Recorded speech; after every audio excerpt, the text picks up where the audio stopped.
అనంతపురం జిల్లా గుంతకల్ మండల పరిధిలోని నాగసముద్రం సుంకులమ్మ దేవాలయంలో గుప్త నిధుల కలకలం రేగింది. కొండపైన ఉన్న ఈ ఆలయంలో గుప్త నిధుల కోసం తవ్వకాలు జరుపుతుండగా రూరల్ పోలీసులు పట్టుకున్నారు.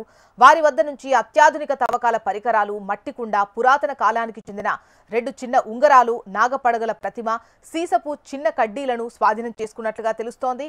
9 మంది మంత్రగాళ్లను అరెస్ట్ చేసినట్లు పోలీసులు వెల్లడించారు.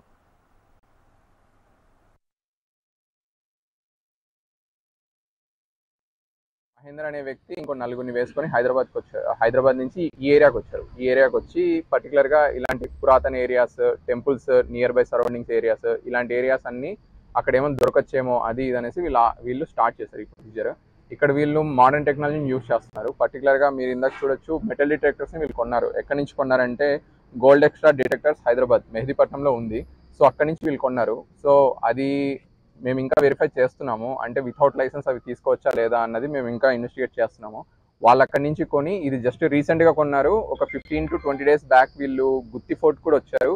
గుత్తి ఫోర్ట్ కూడా వచ్చేసి నైట్ ట్రై చేశారు అక్కడ, బట్ వాళ్ళకి ఏం దొరకలేదు. సో ఇక్కడైతే నాగసముద్రంలో అయితే వాళ్ళు చేస్తున్నప్పుడు మనకి ఇన్ఫర్మేషన్ రావడం వల్ల మనమైతే అప్రహెండ్ చేయడం జరిగింది. ఇక్కడ ఇంకోటి ఏంటంటే వాళ్ళకి ఇక్కడ లోకల్స్ మేజర్గా ఎవరు హెల్ప్ చేస్తున్నారంటే రాము అనే వ్యక్తి హెల్ప్ చేస్తున్నాడు. సో ఈ రాము అనే వ్యక్తిని వీళ్ళకి ఈ హైదరాబాద్ లో ఉన్న వీళ్ళకి కనెక్ట్ చేసింది ఎవరంటే పామిడికి సంబంధించిన పరమేశ్వర్ అనే వ్యక్తి వచ్చేసి మహేందర్.